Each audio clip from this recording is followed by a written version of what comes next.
So, what is up guys? No, muli tayong nagbabalik para sa panibagong video. So, yung video na gagawin natin ngayon is about Initia airdrop naman.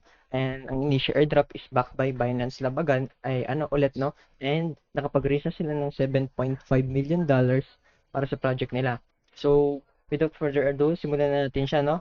So, first step is kailangan natin mag-create ng wallet and ayan naman yung link sa extension para kung paano kayo mag-create ng wallet. Ayan. So, add to Chrome na lang siya and then proceed na kayo sa mga steps na gagawin ninyo. So, after creating wallet, proceed na kayo dito sa faucet ninyo. So, dito kayo kukuha ng funds para sa magiging transactions ninyo. So, ayan.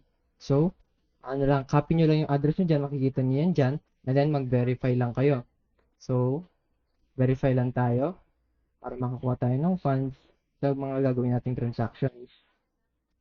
And then, i-paste nyo lang yung address nyo. And then, mag-wait lang tayo dyan na lumitaw yan or mag-check na yung verifying.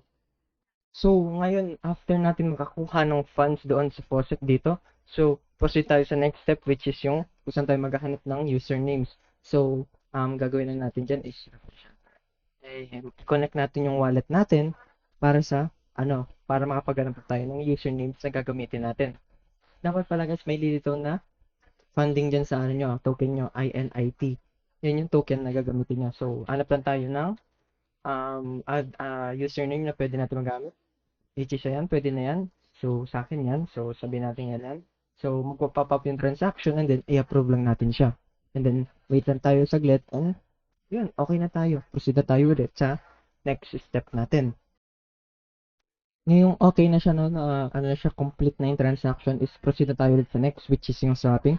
So, any amount will do naman dito, kahit to INIT lang, okay lang yan. So, proceed lang tayo ulit sa transaction. Then, nag-pop up, and then, approve lang natin. And then, mag-wait lang tayo ulit na ma-push through siya, or siya, no, makuha yung, ay ma-accept yung transaction, hindi siya mag-fail. So, ayan na makikita nyo, nag-went through na yung transaction natin. So, after nyan, proceed tayo ulit sa staking naman, which is ito. Makikita nyo dyan. And the amount, pwede naman ulit dito. So, para sa akin, gawin na natin 1 INIT lang. Baka lang natin siya. So, pwede kayo pumili ng kahit anong validator nyo na gusto. So, pili lang kayo kung anong gusto nyo. Sa akin, yan lang, Web3 CDN. Yung gagamitin kong validator para sa akin. So, wait lang tayo ulit na ma-confirm yan, no? And then, approve lang kayo ng mga transactions nyo. And then, makakapag-proceed na tayo sa next step. So, ayan, no? So, nakikita nyo naman, nag-push through na yung transaction natin. Nakita nyo, use stake. So, success na yan. So, proceed na tayo sa next step natin, which is yung providing liquidity, liquidity pool or staking na siya. So, any amount ulit, pwede dito. So, meron kasi yung amount, ito pala. I-max nyo lang yan kung gusto nyo. Pwede yan.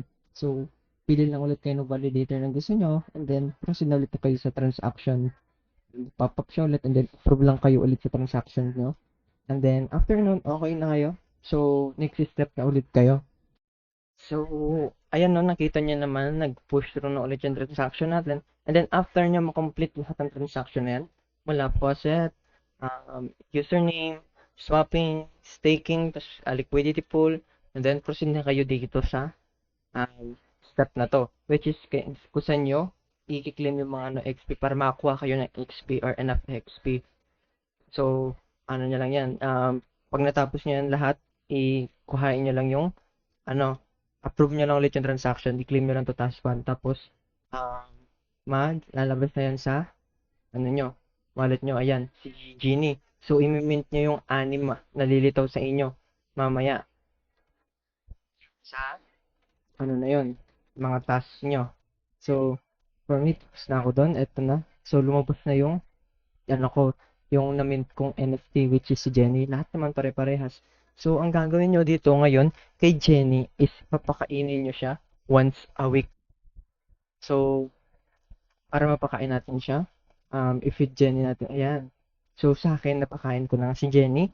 So, nagkaroon siya ulit, ay dumagdag ng 1 bar yung life niya. So, ayan nakasulat, you can feed Jenny again in 19 hours or 19 hours kasi nga Monday tayo ngayon and tapos na yung week. So, second week na ni Jenny. pwede ko na siya ulit pakainin. So, para makukuha naman kayo ng pagkain is pindutin nyo lang itong buy more food, and then click nyo lang to, itong nakikita nyong common, and then pag napindot nyo yan is makakuha na kayo ng pagkain. So, pag ano nyo na, nakuha nyo na or nagka 700 XP na kayo, pwede na rin kayong kumuha ng pagkain dito sa rare. So, after nun, okay na kayo, settle na kayo. And pupunta na kayo sa pinaka last step.